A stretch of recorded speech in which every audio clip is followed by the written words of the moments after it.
لله الحمد لله رب العالمين والصلاة والسلام على سيد الأنبياء والمرسلين وعلى آله وصحبه وأزواجه أجمعين أما بعد فأعوذ بالله من الشيطان الرجيم بسم الله الرحمن الرحيم لقد كان لكم في رسول الله أسوة حسنة صدق الله العظيم إن الله وملائكته يصلون على النبي يا أيها الذين آمنوا صلوا عليه وسلموا تسليما اللهم صل على سيدنا ومولانا محمد عبدك وحبيبك ونبيك ورسولك النبي الأمي الصلاة والسلام عليك يا رسول الله الصلاة والسلام عليك يا نبي الله الصلاة والسلام عليك يا رحمة للعالمين اللہ رب العالمین جل جلالہ و عظم نوالہ کی حمد و ثنا اور حضور صلی اللہ تعالی علیہ وسلم کے حضور ہدیہ درود و سلام کے بعد دعا ہے اللہ پاک ہم سب کی حاضری قبول فرمائے آمین۔ دوستو، آج کی محفل میلاد جو بسلسلہ شادی خانہ آبادی منعقد ہے اور آخر میں انشاءاللہ اجتماعی دعا بھی خلیفہ طارق حسین مرحوم کے اظہار ثواب کے لیے ہوگی۔ حضرات محترم، دیکھیے ہم جب اسلام کا مطالعہ کرتے ہیں تو اسلام حقوق اللہ اور حقوق العباد پر زور دیتا ہے۔ گویا کہ اسلام حقوق اللہ اور حقوق العباد کے مجموعے کا نام ہے، اور پھر اسلام نے مختلف طبقات کے حقوق متعین کیے ہیں، جیسے والدین کے حقوق ہیں، اولاد کے حقوق ہیں، رشتہ داروں کے حقوق ہیں، ہمسایوں کے حقوق ہیں، اساتذہ کے حقوق ہیں، شاگردوں کے حقوق ہیں، حاکم کے حقوق ہیں، محکوم کے حقوق ہیں، تو مختلف طبقات کے حقوق ہیں۔ تو یہ بھی ذہن میں رکھیں کہ ایک طبقہ کے جو حقوق ہیں وہ دوسرے طبقہ کے فرائض ہیں۔ مثلا والدین کے جو حقوق ہیں وہ اولاد کے فرائض ہیں، اسی طرح جو اولاد کے حقوق ہیں وہ والدین کے فرائض ہیں۔ تو اگر ہم اسلام کی تعلیمات کے مطابق، اسلام مطالبہ حق پر زور نہیں دیتا، اطاعہ حق پر زور دیتا ہے۔ یہ لفظ کوئی اتنی مشکل نہیں بول رہا، لیکن بات سمجھنے کی ہے۔ اسلام مطالبہ حق پر زور نہیں دیتا، اطاعہ حق پر زور دیتا ہے، یعنی محض حق پر ہی زور نہیں دیتا، فرض کی ادائیگی پر بھی زور دیتا ہے۔ جب ایک طبقہ جس کے ذمے دوسروں کے حقوق ہیں وہ اس کے فرائض قرار پاتے ہیں، جب وہ اپنے فرائض احسن طریقے سے ادا کرے گا تو کوئی لڑائی نہیں ہوگی، کوئی جھگڑا نہیں ہوگا، کوئی فتنہ نہیں ہوگا۔ یعنی اگر والدین اپنے فرائض ادا کریں، اولاد اپنے فرائض ادا کرے، تو یقیناً کبھی بھی والدین اور اولاد کے درمیان کشمکش پیدا نہیں ہوگی، کشیدگی پیدا نہیں ہوگی، فاصلے پیدا نہیں ہوں گے۔ اسی طرح ہم دیکھتے ہیں کہ اگر خاوند اپنے فرائض ادا کرے تو اسی طرح بیوی بھی اس کے مد مقابل اپنے فرائض ادا کرے، تو کبھی بھی میاں بیوی کے درمیان کشمکش پیدا نہیں ہوگی، تصادم نہیں پیدا ہوگا، لڑائی نہیں پیدا ہوگی، تنازع کھڑا نہیں ہوگا۔ دراصل کسی بھی طبقہ کے درمیان، فریقین کے درمیان کہیں جو مسئلہ کھڑا ہوتا ہے وہ صرف اس بنیاد پر کھڑا ہوتا ہے کہ ایک اگر حقوق ادا کر رہا ہے، یعنی اپنے فرائض ادا کر رہا ہے، تو دوسرا ادا نہیں کرتا، تو اس لیے جھگڑا پیدا ہوتا ہے۔ تو بھر کے میں نے چند جملوں کے اندر عرض کرنا ہے کہ اولاد کے حقوق ہیں، پیدا ہو، 7ویں دن نام رکھا جائے، عقیقہ کیا جائے، اور بال منڈوائے جائیں، ٹھیک ہے، اور جب بولنے لگے تو اس کو کلمہ شریف سکھائیں، اور جب 7 برس کا ہو جائے تو نماز اسے سکھائیں کہ نماز کیسے پڑھی جاتی ہے، اور جب 10 برس کے ہو جائیں بچے تو انہیں مار کر نماز پڑھائی جائے۔ اور اسی طرح ان کے یہ حقوق ہیں، جب وہ عاقل و بالغ ہو جائیں، اس قابل ہو جائیں کہ ان کی شادی کی جائے، تو یہ والدین کا حق ہے، فرض ہے کہ معقول رشتہ تلاش کریں، معقول رشتہ تلاش کریں، محض خوبصورتی کو نہ دیکھیں، اگر ہے تو سبحان اللہ، یہ اللہ کی پیدا کرتا ہے۔ لیکن یہاں میں حدیث پاک سنانا چاہوں گا تاکہ ہم لوگ ان باتوں کو بھی مد نظر رکھیں۔ حضور پاک صلی اللہ علیہ وسلم فرماتے ہیں تنکح المرأۃ لأربع، کسی بھی عورت سے جو نکاح کیا جاتا ہے 4 وجوہ سے کیا جاتا ہے، اس کے 4 اسباب ہیں، 4 وجوہ ہیں کہ کوئی کسی کے ساتھ شادی کیوں کرتا۔ آخر بہت سارے رشتے ہوتے ہیں، بالآخر وہ ایک رشتے کو قبول کر لیتا ہے، تو اس کی وجوہات کیا ہے؟ حضور پاک صلی اللہ تعالی علیہ وسلم نے ارشاد فرمایا کہ تنکح المرأۃ لجمالها ومالها ولحسبها ولدینها، یا تو اس لیے نکاح کیا جاتا ہے کہ وہ خوبصورت ہے، یا اس لیے نکاح کیا جاتا ہے کہ وہ مالدار ہے، یا اس لیے نکاح کیا جاتا ہے کہ بڑی حسب نسب والی ہے، خاندان والی ہے، یا وہ اس لیے نکاح کیا جاتا ہے کہ وہ دین دار۔ سبحان اللہ۔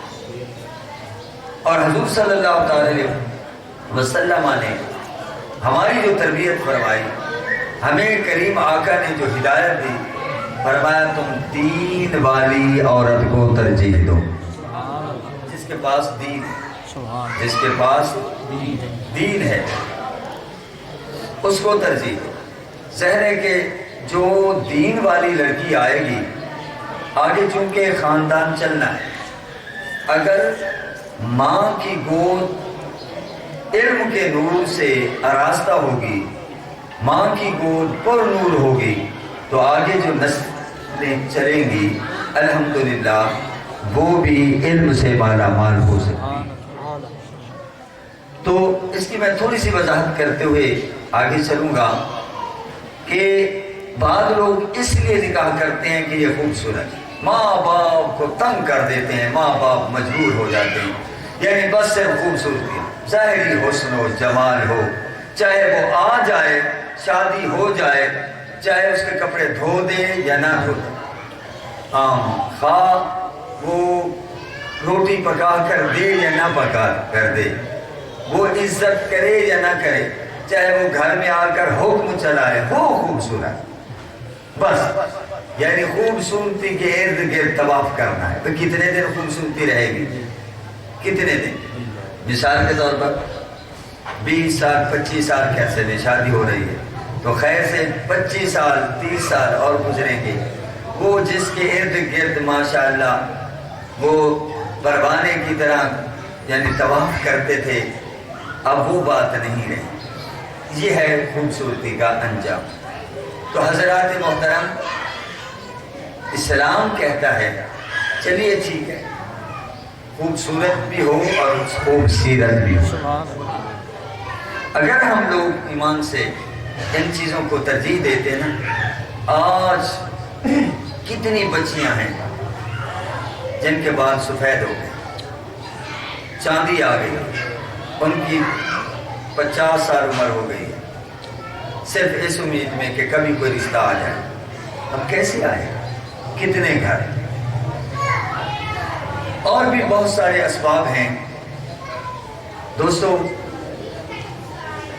کیونکہ یہاں زیادہ وقت نہیں ہے، کاش میری مائیں اور بہنیں بھی سنتی ہیں، لیکن ان کے لیے مجھے نہیں پتا کوئی انتظام ہے یا نہیں، مجھے نہیں معلوم، دکھائی دے رہا۔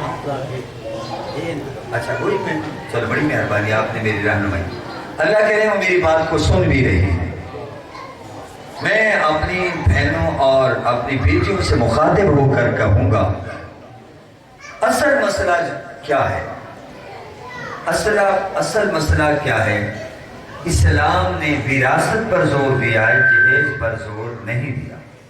اور اگر آپ مجھ سے سچ سننا چاہتے ہو اور مجھے سچ سنانا بھی چاہیے، میرا کام ہے کہہ دینا، ڈنڈے سے منوانا میرے ذمہ نہیں ہے، ایک آدمی بھی اس پر عمل کر لے۔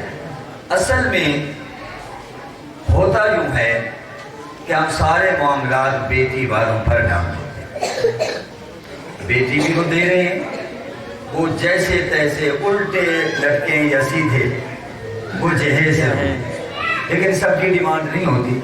مجھے خوشی ہوئی کہ ڈاکٹر صاحب اور ڈاکٹر صاحب کی اہلیہ محترمہ اتفاق سے، حسن اتفاق ہیں، دونوں میرے شاگرد بھی ہیں، ویسے تو میرے دوست ہیں ماشاءاللہ، وہ میری بہن ہے، لیکن میں عرض کر رہا ہوں کہ الحمدللہ میں نے ان کو پڑھایا ہے اور فی سبیل اللہ پڑھایا ہے، اور انہوں نے فی سبیل اللہ پڑھا ہے، یعنی مقصد ہے وقت نکالنا، مصروف ہو کے پورے قرآن کا ترجمہ 2 سال میں، تفسیر، ترجمہ، صرف، نحو، مسائل پر ماشاءاللہ جتنے عام طور پہ مولوی پھرتے ہیں نا ان سے زیادہ بہتر جانتے ہیں مسائل۔ ان کی اہلیہ نے تو خیر ماشاءاللہ 4 سال عالمہ کورس کیا ہے میری بیٹیوں کے ساتھ، تو ہر کہہ انہوں نے کہا ہے، اپنی ذمہ داری کی ہے کہ ہمیں جہیز نہیں چاہیے، بڑی اچھی بات، ہمیں جہیز، ہمارے پاس بہت کچھ، اور یہی بات الحمدللہ میں اپنے گھر میں بھی کرتا ہوں۔ ناصر میاں بھی گواہ ہیں، میرے بیٹا بھی اتفاق سے بیٹھا ہوا ہے، جہاں میں رشتے کر رہا ہوں اپنے بیٹوں کے، الحمدللہ میں نے کہہ دیا کہ آپ نے کوئی تکلیف نہیں کری، ہمارے گھر میں بہت کچھ۔ تو دوستو آپس میں رشتے کرتے ہوئے تکلفات سے تھوڑا سا دور رہنا چاہیے۔ تو دوستو میں عرض کر رہا ہوں تاکہ آپ کے علم میں ہو کہ بیٹی والا جو ہے، بیٹی والا بیٹی بھی دے رہا ہے، جہیز بھی دے، اور پھر کیا ہوتا ہے، بڑے لوگوں کی بات کر رہا ہوں، چھوٹے لوگوں کی تو بات ہی نہیں ہے۔ آپ کا جو طریقہ ہے مجھے ویسے جہاں ٹھٹھے میں پسند ہے، بارات آتی ہے، 1 دیگ 2 دیگیں پکا کر کھلا دیتے ہیں، خدا قسم مجھے بڑی خوشی ہوتی ہے، یہ کوئی تکلفات نہیں، یہ بڑی بے تکلفی ہے، چلو 1 2 دیگیں، لیکن میں بات کر رہا ہوں دوسری، جو بڑے بڑے لوگ ہیں جناب والا 200-300 باراتی یعنی فوج ظفر موج لے کر پہنچ جائیں، بڑا مجھے ترس آتا ہے، اللہ قسم بہت ترس آتا ہے کہ وہ بیٹی بھی دے رہا ہے، وہ جہیز بھی دے رہا ہے، لیکن اس بیچارے نے ظلم کیا کیا ہے، گناہ کیا کیا ہے، بتائیں کہ 200 آدمی، بس ذمہ داری تو ان کی ہے، جو دلہا والے ہیں وہ گلاسن کھلائیں پلائیں، دعوت ولیمہ اسی لیے رکھی گئی ہے، آپ بارات میں مختصر بندے لے جائیں، مختصر بندے، لیکن آپ چاہتے ہیں کہ میرے بیٹے کی شادی میں خوشی میں شریک ہو لو، تو دعوت ولیمہ یہ نکاح کی خوشی میں ہے، تو سبحان اللہ آپ چاہے 1000 آدمی کو بلا کے کھلا دیں، لیکن کم از کم بیٹی والوں پر ترس کریں، بیٹی والوں پر ترس کریں۔ اچھا میں آپ کا تو یہ طریقہ مجھے بہت پسند ہے، بہت ہی بات چیزیں آپ کی مجھے بہت پسند ہیں، لیکن میری بہنیں بیٹھی ہیں مجھے ان کی بات چیزیں پسند نہیں ہیں۔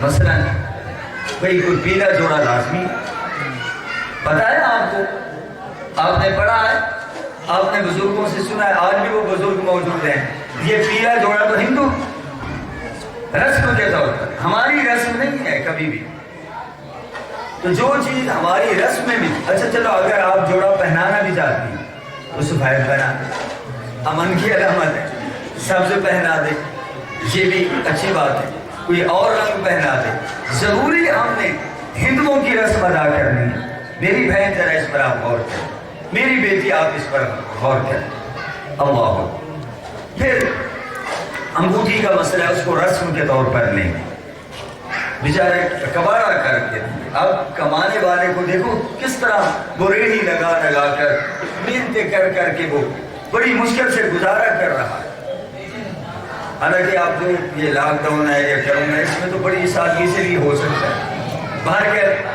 دوستو مرد پھر بھی ہتھیار ڈال دیتے ہیں بھئی یہاں گنجائش نہیں ہے ٹھیک, لیکن عورتیں کہتے ہیں نہیں میرے پوتر دی روزانہ شادی تھی سے.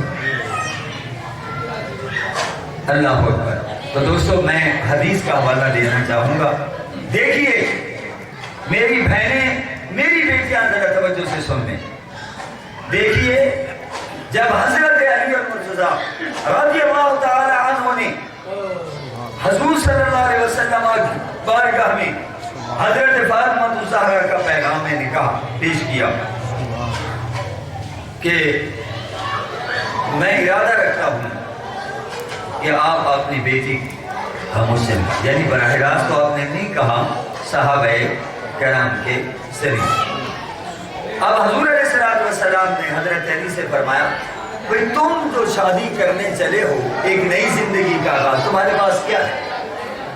عرض کیا حضور میرے پاس تو آپ کے سامنے جو کچھ ہے, تو ایک زیرہ اور ایک سواری ہے, بس یہ ایک دو جوڑے ہوں گے,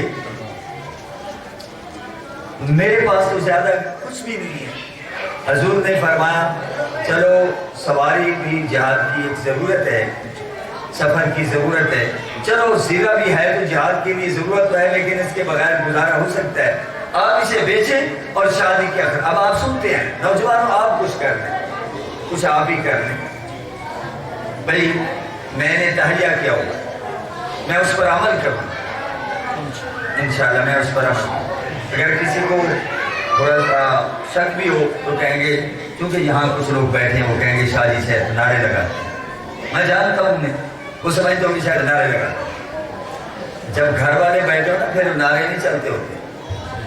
مثلا میرا بیٹا بیٹھا ہے, ناصر میاں بیٹھا ہے, یہ کہیں گے واہ تو بڑے جھوٹ بولتے ہیں, دنیا کو تبلیغ کرتے ہیں, دنیا کو تبلیغ کرتے ہیں. دیکھیے میں نے اپنی بیٹیوں کو صرف ایک ایٹم دیا, میں نے کہا میں جہیز کا قائل نہیں ہوں, لیکن تم گھر سے جا رہی ہو تو ایک بات کہو میں آپ کو دے سکتا, باقی تم جاؤ تمہارا کام جاؤ. انہوں نے بنایا اپنے پیسوں سے, جو کچھ بنایا وہ ظاہر پڑھاتی ہیں, انہوں نے خود بنایا. آپ مزے کی بات یہ ہے, میں آپ کو صحیح کہہ رہا ہوں, میں نے کہا میری طرف سے ایک جو چیز آپ چاہیں گے چلو تحفے کے طور پر میں دے دیتا ہوں, ورنہ میں مبلغ آدمی ہوں. کل کو کہہ گا آپ نے تو بیٹیوں کو بہت کچھ دے دیا. اب میں نے یہ سوچا ہوا ہے کہ میں نے جہاں شادی کرنی ہے اپنے بیٹوں کی, ان سے یہی کہا ہے کہ جہاں جو آپ کا خرچہ ہوگا, مختصر سی بارات ہوگی, وہ بھی میرے ذمے, وہ بھی میرے ذمے. تو اس پر میں عمل کروں گا. سیدھی سی بات ہے. یہ ہم کیوں کرتے ہیں؟ تاکہ دوستوں یہ فرض ہے, نکاح کی صورت ہے, ہم جتنا بھی آسانی سے ان کو کر سکتے ہیں کر لیں. یار یہ تھوڑی بات آج لوگ پوچھیں کہ یار ڈاکٹر صاحب کے گھر گہما گہمی کیوں ہے, یار یہ لگے ہوئے ہیں ماشاءاللہ, یہ بینر لگے ہوئے ہیں عید میلاد میں ماشاءاللہ, ڈاکٹر صاحب کے ہاں شادی, یہ لیٹیں ہو رہی اور دوست آ گئے اور اللہ اور رسول کا ذکر ہو رہا ہے, کیا یہ فنکشن نہیں ہے؟ سبحان اللہ, یہ باعث برکت ہے. اللہ اکبر. تو دوستو بات کو میں سمجھنے لگا ہوں کہ حضرت علی المرتضی رضی اللہ تعالیٰ عنہ سے میرے آقا نے فرمایا زیرہ بیچ کیا ہو. اب وہ بازار جا رہے ہیں, اتفاق سے حضرت عثمان غنی رضی اللہ تعالیٰ عنہ سے ملاقات ہو جاتی ہے. آپ فرماتے ہیں یا علی این تذهب, علی کہاں جا رہے ہو؟ آپ نے فرمایا انا ذاهب الى السوق. لیما کہا یہ بھائی زیرہ بیچنے کے لیے. اللہ اکبر. انہوں نے کہا کتنے کی بیچو گے؟ کیا جتنے مل جائیں جو مناسب. انہوں نے 1200 درہم دے دی. 1200 درہم. حضرت نے 1200 درہم دے دیے اور زیرہ دے دی. سبحان اللہ. آگے بھی تو حضرت عثمان غنی رضی اللہ تعالیٰ عنہ تھے, انہوں نے فرمایا دیکھیے زیرہ میری ہے, میں آپ کو تحفہ میں واپس کرتا ہوں. کیا بات, کیسے عظیم لوگ تھے, ایک دوسرے کا احساس کرتے تھے اور دونوں ہم زلف بھی ہیں. تو وہ پیسے لے کر آ گئے. اب حضور صلی اللہ علیہ وسلم کے ہاتھ میں پیسے تھما دیے گئے. حضور صلی اللہ تعالیٰ علیہ وسلم نے فرمایا کہ حضرت ابوبکر صدیق، حضرت عبدالرحمن بن عوف کے صحابہ، حضرت بلال، فرمایا کہ یہ ایسے یہ ایسا کرو، کچھ جو گھر کی کچھ ضروریات ہوتی ہیں وہ لے کے آؤ، جیسے رہنے سہنے کے لیے کچھ چند آئٹم بیچا، اور باقی پیسے بچے حضرت علی کے ہاتھ میں تھما دیے۔ فرمایا جب رخصتی ہو جائے اور تمہاری اہلیہ تمہارے گھر آ جائیں، آپ صبح دعوت ولیمہ کریں ان پیسوں سے۔ اب دیکھیے جب اخراجات کون ادا کر رہا ہے؟ مولوی نہیں بتاتے۔ اب میرے لیے تو وبال جان بن جائے کہ شاہ جی، پہلے لوگوں نے بتایا نہیں، شاہ جی بتاتے پھر رہے ہیں۔ میں آج نہیں بتا رہا، یہ میری آپ تقریریں دیکھ لیں، سمجھ آئے۔ اور مزے کی بات ہے کہ میں ڈاکٹر صاحب کے گھر میں بھی کھل کے بول رہا ہوں، ٹھیک ہے نا جی؟ ڈاکٹر صاحب سے مشاورت ہوتی رہی ہے تو باتیں ہوتی رہی ہیں۔ تو ابھی میں کہہ رہا تھا کہ آپ نے ملتان والوں کو بلایا، میں خوشی کی بات میں ذرا کہہ دیتا ہوں، میں نے کہا ان کو بھی پتہ چلے نا، ان کو بھی 4-5 چکر، دلہا والے تو چکر لگاتے رہے تو تھوڑے سے ان کو چکر بھی لگوائیں نا، ٹھیک ہے کہ ماشاء اللہ جی میں پہلے ملا دے، وہ مجھے نظر نہیں آ رہے، ٹھیک ہے نا؟ اور اگر یہ نہیں جائیں گے تو وہ محسوس کریں گے، حالانکہ رسومات پر محسوس نہیں ہونا چاہیے، تھوڑے لے جائیں گے تب بھی محسوس کریں گے۔ ہم عجیب لوگ چکر میں پڑ گئے، حالانکہ پڑھے لکھے لوگ ہیں، ہم پڑھے لکھے لوگ ہیں، تو ہمیں سادگی سے بھی کام چلانا ہے، دوسروں کے لیے بھی سادگی بننا ہے۔ اللہ پاک کرم فرمائے۔ دوستو دعا ہے اللہ پاک ڈاکٹر صاحب خوش نصیب ہیں کہ اللہ نے ان کو موقع دیا، مزید بھی اپنے بچوں کو فرائض ہیں، اللہ تعالیٰ ان کا سایہ دراز فرمائے اور بچے ان کی زندگی میں مزید ماشاءاللہ وہ اپنے زندگی کا آغاز کریں۔ ہر کوئی اپنی زندگی جیے، لیکن خوش نصیب ہے وہ اولاد کہ جن کے ماں باپ پڑھے لکھے ہوں اور ان کو روزگار مہیا کریں، تعلیم مہیا کریں۔ یہ سارے حقوق ہیں اور ان کے حقوق ہیں اور والدین کے فرائض ہیں، یہ اپنے طور پہ بحسن طریقے انجام دے رہے ہیں۔ اللہ پاک اپنے محبوب کا صدقہ کرم فرمائے، اللہ کریم سب کے گھروں میں خوشیاں فرمائے۔ تو لیکن آج کی یہ محفل جو ہے بھائی خلیفہ طارق حسین صاحب کے سارے ثواب کے لیے، ظاہر ہے کہ یہ جو نیکی کی گئی ہے یہ آخر میں ہم دعا کریں گے تو اللہ تعالیٰ ان کی قبر پر مزید کروڑہ رحمتوں کا نزول فرمائے۔ وآخر دعوانا ان الحمد للہ رب العالمین۔